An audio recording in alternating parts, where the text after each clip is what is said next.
Hi everyone, welcome back to DK Sharma Education Hub. My name is Diksha. Indian literature की हमने series start कर दी थी जिसमें आज अथर्ववेद के बारे में पढ़ेंगे। इसमें हम सिर्फ वेद के जो फैक्चुअल इंफॉर्मेशन है उन्हीं पे फोकस कर रहे हैं। ये मत सोचना कि इसके हमने उपनिषद नहीं करे, इसके हमने ब्राह्मण्स नहीं करे, तो वो चीज़ें नहीं सोचनी इसमें, बिकॉज ये सिर्फ फैक्चुअल इंफॉर्मेशन दे रही है आपको वेद के बारे में। बाकी आपको लिटरेचर पे पूरी डिटेल वीडियो यहाँ पे अपलोड करी जाएगी। ऐसे नहीं होगा कि हाफ इंफॉर्मेशन दी जाएगी। बिना देरी के स्टार्ट करते हैं वीडियो। अथर्ववेद। अथर्ववेद को एट्रीब्यूट करा गया है अथर्व और अंगीरा को। जो अंगीरा होते हैं दे आर सेजेस, या इनको सेंट्स भी बोलते हैं। अब देखो जितने भी चेंजेस यूनिवर्स में हो रहे हैं, for example this is a Galaxy 1, this is Galaxy 2। हमारी गैलेक्सी कौन सी है? दैट इज मिल्की वे। तो यहाँ पे एक सन है, सन के अराउंड बहुत सारे प्लैनेट्स हैं, फिर इन प्लैनेट्स के अराउंड छोटे छोटे मून्स हैं, कईयों के हैं कईयों के नहीं हैं। सो दीज आर द, फिर स्टार्स आ जाते हैं, स्टार डस्ट आ जाती है, एस्ट्रॉइड्स आ जाते हैं, मेटेरॉइड्स आ जाते हैं, बहुत सारी चीज़ें आती हैं। वो सब कहाँ पे आती हैं? इन गैलेक्सी। फिर ये कोई गैलेक्सी 1 है, दिस इज द गैलेक्सी 2। तो जो भी चेंजेस इन गैलेक्सी के अंदर आ रहे हैं which are explained in the Atharvaveda. कहाँ पे एक्सप्लेन्ड है ये सारे? आपके अथर्ववेद में। फिर बोला जाता है कि जो भी डेली लाइफ का प्रोसीजर होना चाहिए that one should follow always in their life time, तो वो सारा कहाँ पे बताया गया है? Again in your Atharvaveda. फिर उसके बाद अब देखो हमने एक सीक्वेंस पढ़ा। पहले हमारे पास सिर्फ मंत्र थे, श्लोक थे, फिर उनको थोड़ा गाना शुरू कर दिया, फिर गाने के बाद सेक्रीफाइसेस शुरू कर दिए कि ये आपको सेक्रीफाइस करना पड़ेगा तो आपको ये चीज़ मिलेंगी। अब मान लो सेक्रीफाइस से भी पेट नहीं भरा तो अब क्या आ जाएंगी? मैजिक स्पेल्स, तंत्र मंत्र विद्या कहाँ पे आ जाएगी? सारी मैजिक स्पेल्स में। तो हाइम्स कहाँ थे? आपके ऋग्वेदा में। सामवेदा में आपके सिंगिंग फॉर्म में उनको गाया गया। थोड़े म्यूजिक का भी ओरिजिनेट कहाँ से माना जाता है? सामवेद से। फिर आपका यजुर्वेद में सेक्रीफाइसेस हुए। फिर अथर्ववेद में अब क्या हो गया? मैजिक स्पेल्स आ जाएंगी। ठीक है। तो इस जो ये स्टेटमेंट है बहुत लंबी है, इसको मैं थोड़ा सा आपको छोटे से एक एग्जाम्पल से समझा देती हूँ। इसमें क्या लिखा गया है? इसमें बोला गया कि जो आपका अथर्ववेद है उसमें हाइम्स हैं जो कि किस चीज़ से रिलेटेड है? आपकी चार्म्स और मैजिक स्पेल्स। ये जो तंत्र मंत्र होता है, तंत्र विद्या होती है, वो सारी कहाँ पे इंक्लूडेड है? That is in your Atharvaveda. इसमें एक टर्म आएगी दैट इज द सॉर्सरर। अब मैं यहाँ पे आपको दो चीज़ों का मीनिंग बताऊंगी, उनको ध्यान से समझना। एक होता है सॉर्सरर, एक होती है विच क्राफ्ट। ठीक है। सॉर्सरर जो होता है आपका वो मेल भी हो सकता है, आपकी फीमेल भी हो सकती है सॉर्सरर। बट जो विच क्राफ्ट है that is stigma only associated to females. ठीक है। मान लो ये आपकी कोई कम्युनिटी है, कोई विलेज है मान लिया। ठीक है। तो ये जितनी भी विच क्राफ्ट होती हैं इनको विलेज में मान्यता नहीं होती, मतलब इनको एक्सेप्ट नहीं किया जाता। तो ये क्या करती हैं? छुप के रहती हैं। ठीक है। ये माना जाता है कि ये ऐसा जादू टोना करती हैं कि जिससे सोसाइटी में क्या होता है? सिर्फ लॉस होता है। आपने विच क्राफ्ट देखी भी होगी, जिसने छोटा भीम देखा है ना, उस पर क्या होता था? झाड़ू होता था, झाड़ू पे बैठ के आती थी वो। ठीक है। तो दैट इज विच क्राफ्ट।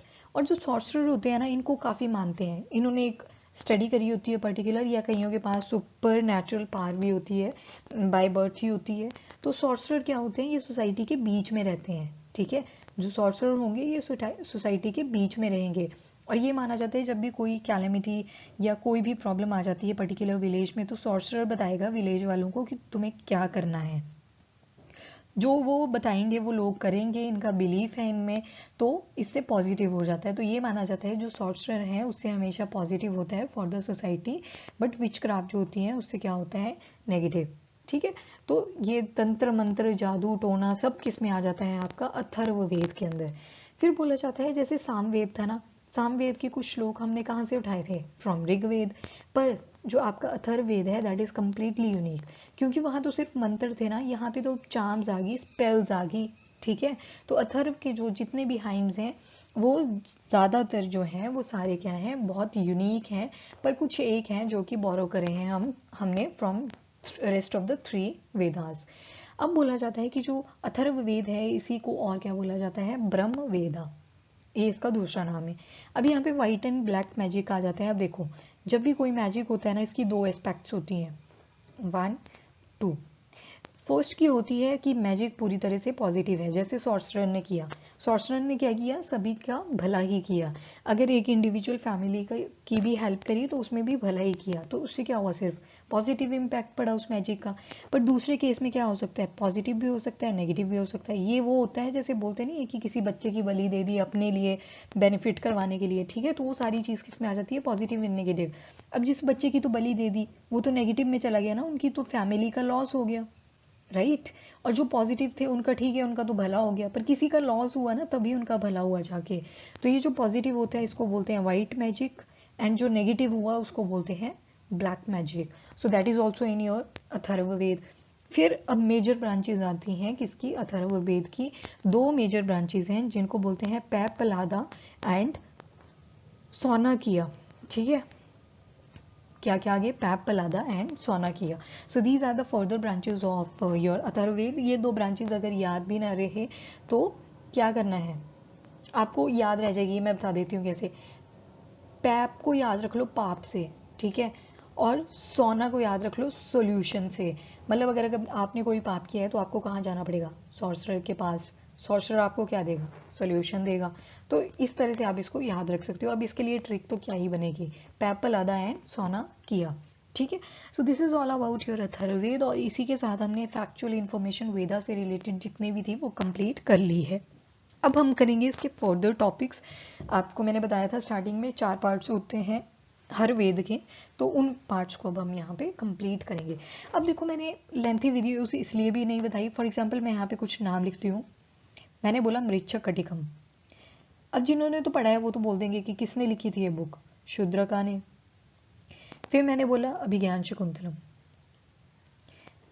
तो अभिज्ञान शकुंतलम मैंने बोल दिया ये प्ले लिखा था किसने, कालिदास ने, ठीक है। जिन्होंने तो पढ़ा है उनको तो आता होगा, पर जिन्होंने नहीं किया है उनको प्रॉब्लम आएगी। वाई, बिकॉज इतने सारे नाम हैं, इतनी सारी बुक्स हैं, इतने सारे ऑथर, राइटर, पोएम, पोएट्स इतने सारे हैं कि आप कंफ्यूज हो जाओगे।